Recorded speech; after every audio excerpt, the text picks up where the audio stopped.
One thing you will notice though is many of the bulbs that are grown hydroponically are not covered with water to the bottom of the bulb, and not cover the bulb since some of them won't like it. And these daffodils here right in front of me, some of them have finished blooming. This one is just coming into bloom, and it has almost a candelabra look, has multiple flowers on each stem, and it is also, you know, I wish the camera could smell the fragrance, but these have great fragrance. You can cut them and put them indoors.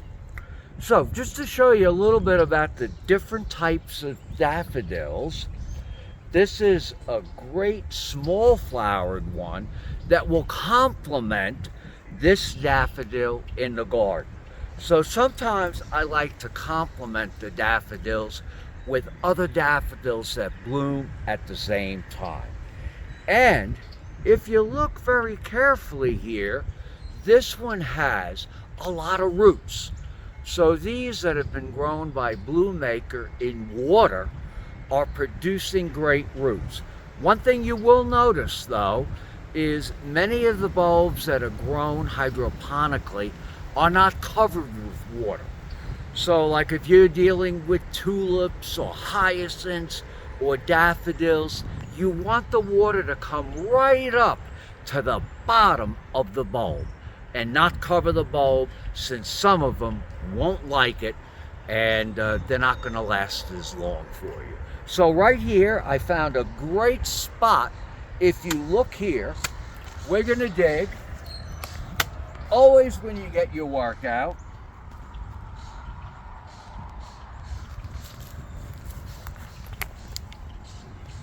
and you just dig a hole about the size of the vase, because you're not going to break them up. You're going to plant them as a clump.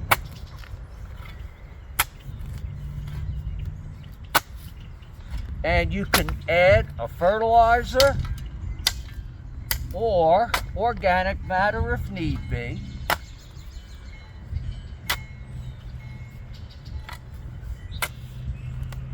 There was a tank under the ground right where I'm planting, so when we removed it, you know, 10, 15 years ago, you're gonna see some of the rock and clay.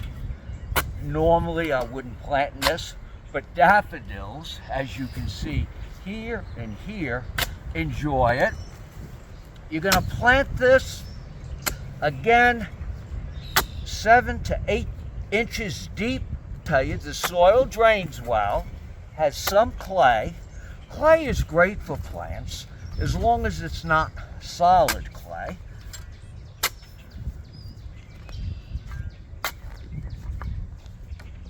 So you're going to come in, remove the soil,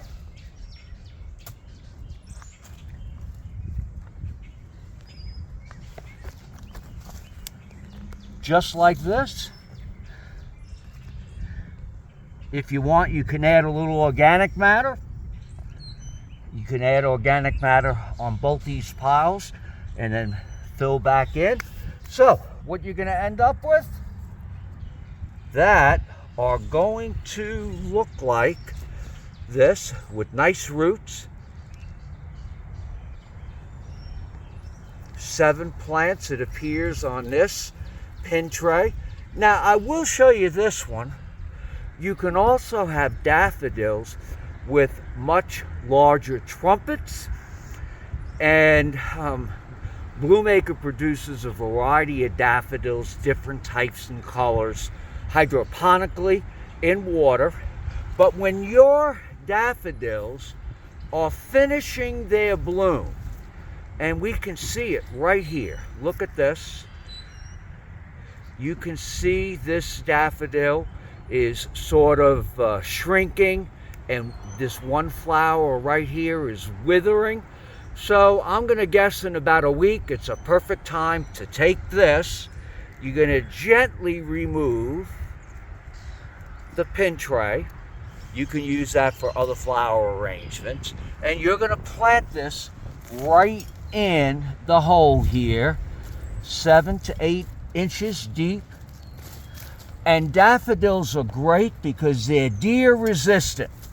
Well, let me rephrase it. Deer proof. So they will not be eaten by squirrels, voles, deer, groundhogs. And groundhogs don't eat many plants, but I do know that they get in people's vegetable gardens. So once you've done this and fill back in with some of this nice topsoil, you're going to pull apart some of these a little bit, but not much, because they'll grow straight next year. And you'll be able to enjoy them this spring and next spring.